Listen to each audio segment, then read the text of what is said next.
ప్రభుత్వము అందరికీ ప్రభుత్వ రంగంలో ఉపాధి అవకాశాలు కల్పించలేదు కాబట్టి, ఉద్యోగాలు ఇవ్వలేదు కాబట్టి మన పిల్లలందరికీ.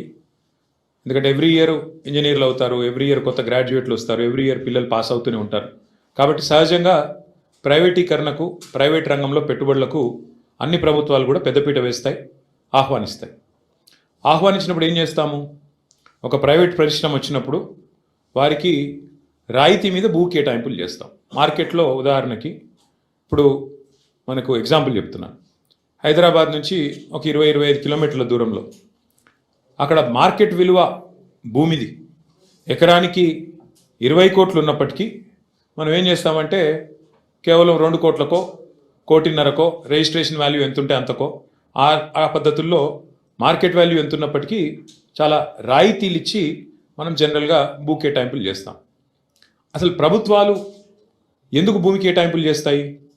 ప్రైవేట్ రంగంలో ఉండే పారిశ్రామికవేత్తలకి ఉపాధి కల్పన కోసం, ఉద్యోగాలు ఇస్తారు పిల్లలకి, మన పిల్లలకి, మన రాష్ట్రంలో అనే ఉద్దేశం ఒకటైతే, రెండవది కంపెనీ పెట్టినప్పుడు సహజంగానే కంపెనీ ట్యాక్సులు కడుతుంది, రాష్ట్ర ఆదాయం పెరుగుతుంది, ఎకనామిక్ యాక్టివిటీ వస్తుంది. ఈ ఉద్దేశంతో మనం రాయితీలు ఇచ్చి భూ కేటాయింపులు చేస్తాం.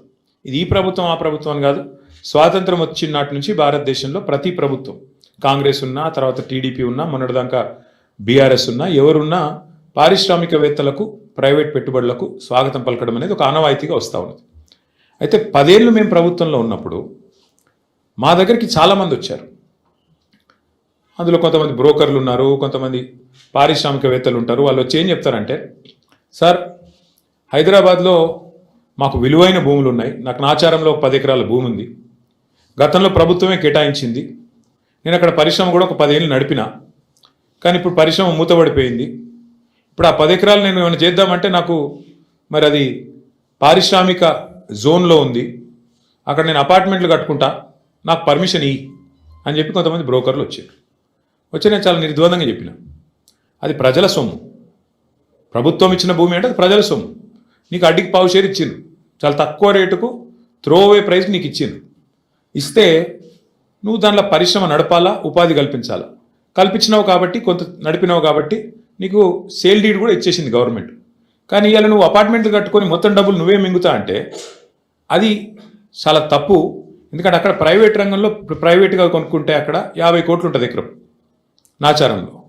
మరి నువ్వేమో ఎప్పుడో 20 ఏళ్ళ కింద తీసుకొని ఇప్పుడు దాన్ని ప్రైవేట్గా మొత్తం నేను మొత్తం గుటకాయ స్వాహా చేస్తా, నాకు మద్దతు ఇవ్వంటే నేను ఇవ్వలేను బాబు అని చెప్పిన. సరే మాకు డబ్బులు ఆఫర్ చేసినారు, చాలా చేసినారు.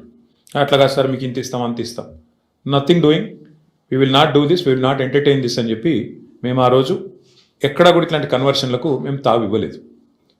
కానీ ఇవాళ ఎంత పెద్ద భూ కుంభకోణం అంటే ఇవాళ రేవంత్ రెడ్డి ప్రభుత్వం తెరలేపింది. సామాన్యమైన భూ కుంభకోణం కాదు, 1 కాదు 2 కాదు. హైదరాబాద్లో చాలా చాలా పెద్ద ఎత్తున మన దగ్గర పారిశ్రామిక వాడలు ఉన్నాయి. ఉదాహరణకి హైదరాబాద్ నడిబొడ్డున అజామాబాద్ ఇండస్ట్రియల్ ఏరియా ఉంటుంది, పక్కనే బాలానగర్, కుకట్పల్లి, జీడిమెట్ల, నాచారం, మల్లాపూర్, ఇంకా చాలా ఉన్నాయి చుట్టూ పారిశ్రామిక వాడలు హైదరాబాద్లో ORR లోపల బోలెడు ఉన్నాయి. ఎక్కడ కూడా ఇవాళ మార్కెట్లో మీరు చూసినట్టయితే అక్కడ ఎకరం 40-50 కోట్లకు తక్కువ ఎక్కడ ఉండదు. గజాల లెక్కనే ఉంది, ఎకరం లెక్క కూడా లేదు. గజాల చొప్పున 2 లక్షలు, 1-1.5 గజానికి ఈ స్థాయిలోనే ఉంటుంది. ఇవాళ అట్లాంటి భూముల్లో రేవంత్ రెడ్డి ప్రభుత్వం తెరలేపిన కుంభకోణం ఎంత పెద్దది అంటే దాదాపు 9,200 పైచిలుకు ఎకరాలు, దాదాపు 9,300 ఎకరాల భూమి హైదరాబాద్లో. అంటే మీరు సగటున 40 కోట్లు వేసుకున్న ఎకరానికి దగ్గర 4 లక్షల కోట్లు, దగ్గర అంటే 3.5 లక్షల కోట్ల నుంచి 4 లక్షల కోట్ల మధ్యన మార్కెట్ వాల్యూ ప్రకారం.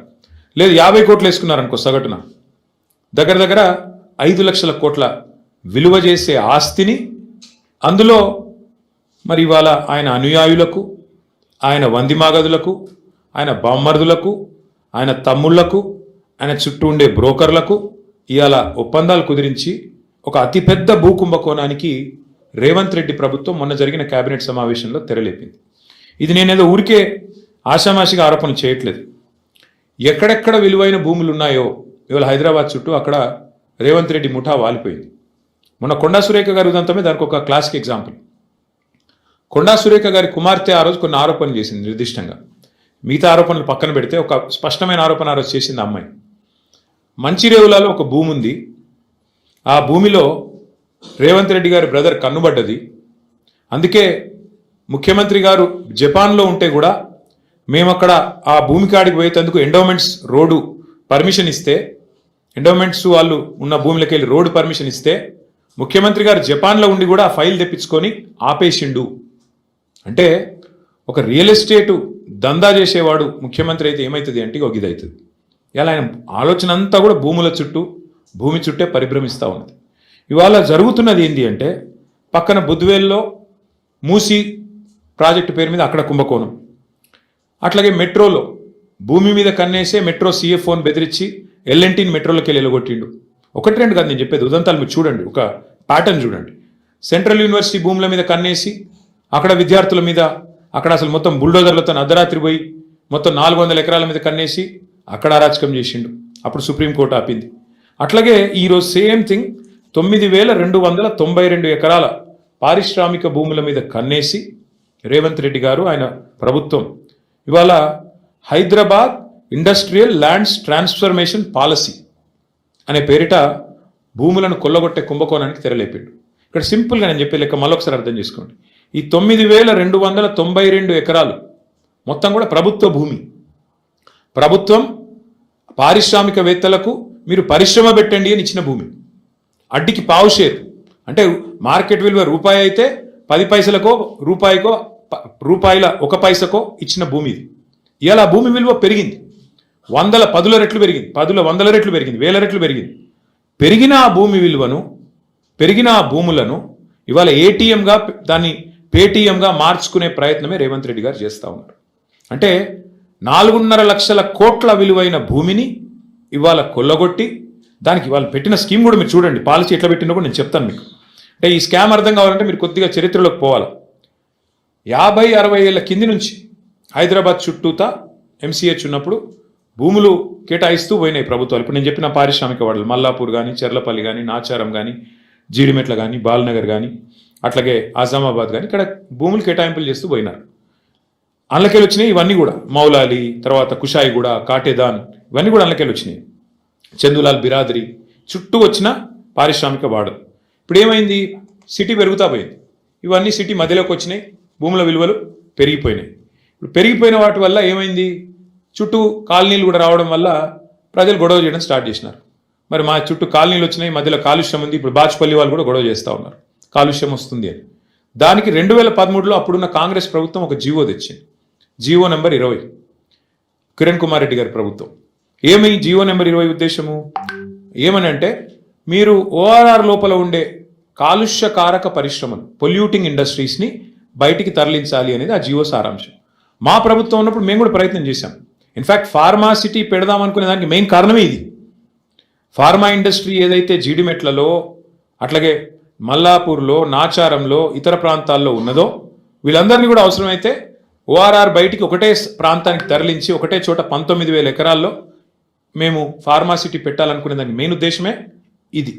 ఎందుకంటే ఈ ప్రాంతం అంతా కూడా కాలుష్య బారిన పడకుండా, ఇంకోటి ఇబ్బంది పడకుండా. షేర్ చేయండి, లైక్ చేయండి, సబ్స్క్రైబ్ చేయండి. మరిన్ని వీడియోల కోసం బెల్ సింబల్ పై క్లిక్ చేయండి.